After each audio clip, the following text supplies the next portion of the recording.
Hey, what's going on, guys? Me, Alex Woung, and welcome back to another video. Today, I'm going to be telling you guys how to write the perfect B2B cold email without sounding bawdy, without sounding like an absolute scammer, and so your prospect reads more than a sentence or two when they actually open it. So, without further ado, let's just get right into the video. So, as I just mentioned, we're going to be going over some of the best B2B cold email scripts that are working in 2024. I'm recording this as of September 29th. So this is what's working right now. That doesn't mean it's going to work for the future, but this is what we're seeing good results with. So just in case it's your first time checking out my channel, I'm Alexander Woung, and I'm the founder of Dulce Media. We specialize in cold email lead generation, and at this current moment, we're working with several clients over a vast different industries, sending out about 600,000 emails a month. So we've been seeing a lot of what has been working, what hasn't been working, and I'm here to share some of those strategies that are killing it for us and our clients right now. So first things first, a little bit of a disclaimer, real talk. The perfect winning script does not exist, right? Don't go out there spending hours thinking, essentially, oh, this is not perfect, this is not ideal, because at the end of the day, it just doesn't exist, right? Like that level of wording that you're looking for, the exact placement of everything, you could get a pretty good script, yes, but there's never going to be the perfect one that works for everybody.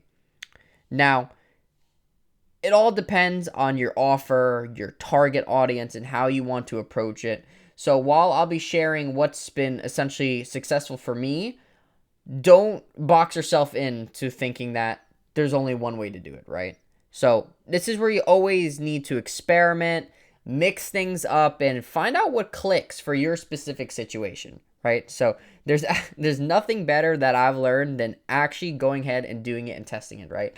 And one thing I made a mistake when I was a beginner was that I actually used to just do it, right? And just say, okay, let's just test the next thing out. Like, you guys, like, when you actually go out to send cold email campaigns or whatever you're A and B testing, you want to make sure that you're actually testing it. Like, just doing it, then trying to see if it does good or bad. There's a little bit more beyond that, right? Like, seeing which type of audience resonated with your offer the best, which specific offer resonated the best, right? And that's where, with especially smart leads or instant leads, any of those statistics you can track to see which one works, right? And of course, in cold email, there's a lot of factors that come into play, kind of like a engine of a car, right? You have moving belts, pieces, gears, deliverability, script, offer, targeting, and all that all plays a play in it. But I'm going to tell you guys one major tip that I wish somebody told me consistently a lot sooner when I began was don't overthink it. I probably spent copious amount of hours overthinking it when it literally just needs to be cut short, sweet, and simple. Let's start getting into it. First one up I want to go over is the direct offer. Now, this is definitely one of the most simplest but most effective approaches is the direct offer, right? No fluff, no unnecessary intros. Hey, I saw you went to Rutgers University. I don't care, man. It's just straight to the point. It's all about getting your message across right to the point without wasting any time whatsoever. Because you got to remember, right, we're all business people, and especially I'm sure you guys 100% have gotten a cold email before, and you just don't really read it. Now, if they do manage to hit your inbox, I do have a couple, I do give them the time out of my day to read it and see what it says. And 99% of the time, they are garbage. I'm going to share one down below. But just a quick example, right? Hey, first name, would you be interested in getting in contact with 26,000 prospects a month, right? Best, Alexander Woung. Straight, literally, that's your email. Straight and simple, right? If we could get you a newsletter in front of 100,000 people, or if we can go ahead and increase your revenue, whatever that you're specific, can our AI employee come in and take the workload, anything of that sort, ... and so on. That's the offer that you should just be directly asking them, right? And this is a great way to find quote unquote product market fit, right? I mean, when you're working with a client or you're doing this for yourself, knowing your product market fit takes, I'm sure you know, the real product market fit takes a long time to figure it out. And if your prospect doesn't know, you're not going to come in and just solve it, right? But what this means that you can go ahead and effectively try to figure out which audience resonates with the offer the best. So let's say you're running this specific script across 3 different industries. You can go ahead and essentially see which one does the best, right? And test a bunch of different offers. Then you could do a test on that. Which industry, which offer worked the best, and so on. So again, it's simple. The goal here is to give the prospect a clear offer without any unnecessary buildup. People are tired of hearing things like, I know your time is valuable. I came across you guys on LinkedIn. We get it. You found us. What do you really want? That's exactly what you're saying. Or I know you get thousands of these emails a day, but let me pitch you really quickly. Come on, guys. Be creative, be unique, and just figure out how to be different, right? Don't try to figure out what's working for somebody else, because you're going to spend too much time trying to be somebody else when it's your company, right? You want to be you. That's what you need to focus on, being direct and offering someone something of real value from the first sentence. We're going to take this for example. No shame on this guy, but we're just going to use this as how I read this. It hit my inbox, but I just couldn't bother to continue reading. Hi, Alexander. Sorry to jump in your inbox out of nowhere. Just thought this might interest you. First of all, that's like instant I'm a cold email message, right? Instantly. But I'm more than happy to keep reading. We discovered the most effective way for consultants to sell their services is by doing 2 things: sharing expertise in short videos and connecting with targets on LinkedIn. What is it? At this point, I'm thinking, what are you trying to ask me? Get to the point. And if I wasn't interested as enough of, I mean, I'm sure you know, like if you're a mechanic and you see somebody else with a car problem, you'd be interested. Normal person wouldn't care. Same thing, like I do cold email. I'm interested to see what it is, but other people won't care.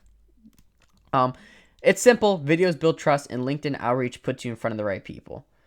Okay, cool. LinkedIn videos. At this point, like 80% of people are gone like the wind. So we created a system that does this for our clients on autopilot, and it's starting to make a big difference for them. The average number of meetings per week is 8. Closing rate is 5% higher than on average of what they had before. Finally, we get to the offer. This is what they're asking. Open to learning more. Very easy, soft call to action. But the thing is, it just took too long to set up. So we're going to take this email and we're going to dumb it down completely. Now, they're basically asking you to build a strong brand and position you as an expert in your field.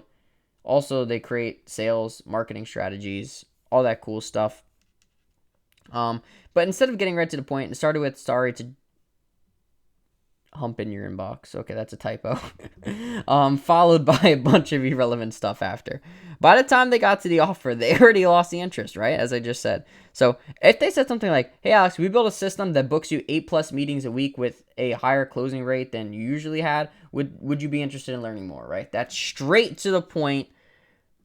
Way easier to say yes to rather than going through those blocks of texts. Next up, we're going to challenge the prospect a little. This one is also called poke the bear. I'm sure you guys have heard this term float around before. Essentially what that is we're asking a bold, challenging question that shakes the prospect out of their routine, right?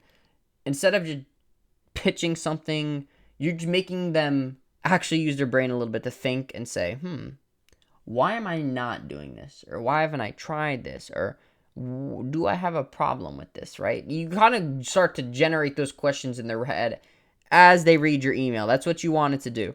Now, for instance, using that example, why are you not utilizing video LinkedIn outreach? Why am I not utilizing video LinkedIn outreach? You know, everyone knows about the LinkedIn DMs, but why not video? That's interesting. We built a system that does this on autopilot and could book you 8 new meetings a week. Want to see how it works? That is killer, right? Way better than that original one. And the approach is, as I said, is to get your prospect to stop and think, like, why am I not using LinkedIn for outreach, right? You're not being rude. You're just challenging them to reconsider their current methods, right? And it's a pattern interrupt, which means that it grabs their attention because you're not playing it safe like most emails in your inbox, right? If you want to do like everybody else, you're going to get results like everybody else. So it just makes more sense to do what everybody else is not doing. And that goes for a lot of things. Now, this is especially useful when your offer is something innovative or disruptive in the market, right? Like offering better performance at a lower cost or solving a key pain point that others aren't addressing, right?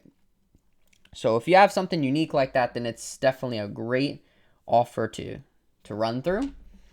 Next up, we have leveraging case studies. This is another effective strategy that will let your results do the talking for you, essentially, especially if you have something very unique or really good or it's a big company. Those are the key points to when you really should be using it.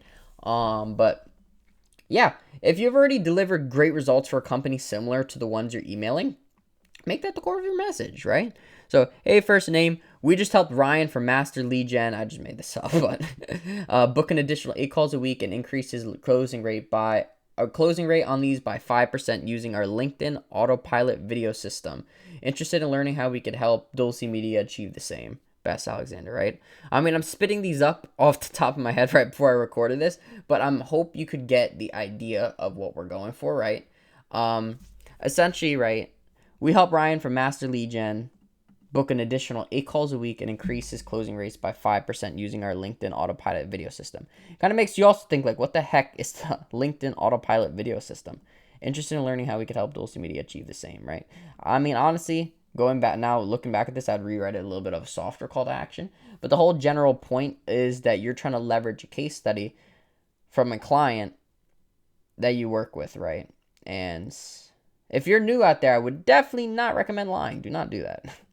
But especially if you have something interesting like BMW or Mercedes or Leadbird, I don't know, some big company that everybody really knows, and that's incredible to leverage. Now, this obviously works because you're building credibility sorry, by showing that you've already solved the problem for somebody in their industry. And it's not just talk, because you got the data to back it up. That's why I said don't lie about it, because even if they're like, oh, can I speak to your client about it? That's a great way to leverage it. Say, if you're getting good results, then go ahead, Now, case studies are powerful because they show that you understand your prospect's industry and challenges and that you've already succeeded in addressing them. Now, when you're leveraging case studies and displaying them on your website, you can provide incredible social proof through cold email to a prospect. And we're obviously always testing this as well. We have a new campaign section on our site, and we're just slowly trying to add more and more case studies. And I have actually been kind of lackadaisy on that. I need to get on top of that and update that. But yeah, social proof, incredible brand building, marketing. That is the heart of the message, right? You get good results and just keep continuing to leverage that. And if I go to a fitness coach, right, who every single one of his clients got thinner, got abs in 6 weeks, whatever it is, it makes me think, okay, well, every single one of these people who work with him got that result. So I'm sure he could do the same for me, and it makes you feel more comfortable. And that's almost better than selling. I mean, it is selling in a form, but it's better than just straight up, oh, we can do this, we've seen this happen, we can get this. Just straight up pitching them that social proof. Incredible. I'm going to add another one in, little bonus one last before we sign off here. This is the power of a lead magnet. Sometimes offering value upfront is the best way to get a response, right? This is where that lead magnet strategy comes into play. A lead magnet is something you give for free to entice the prospect to engage you. That is tangible. I can't stress this enough. That is tangible, because if it's like something, can I do a free audit, or can I give you a free call to like discuss something? My time is worth 500 hours. There's nothing to that.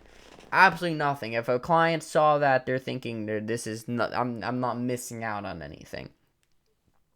Take a look at this example here. Hey, first name. Notice you helped case study in a recent marketing project. Here are 3 contacts similar to your past clients. Would it be helpful if I built a list of 5,000 more? That is tangible. And even this is a stepped up version, because you're providing the free 3 contacts in the initial email, right? That's incredible. You don't have to go as far as that, but if you just said, would it be helpful if I built a list of 5,000 free leads tailored to your business? Something like that, right? That is tangible. Would it be helpful if I built 5 ad creatives for you guys? If I freely wrote scripts for you guys, copywriting scripts you use in your email, anything of that sort that's actually tangible, that has value, because leads have value, right? Ads have value. If I ask for an audit to your business, or I don't know, some SEO type of thing, then it's not going to be ideal, right? You're giving them this value up front, no strings attached. You're not only offering the leads, but you're giving them the free leads in the first email that they can contact as soon as possible.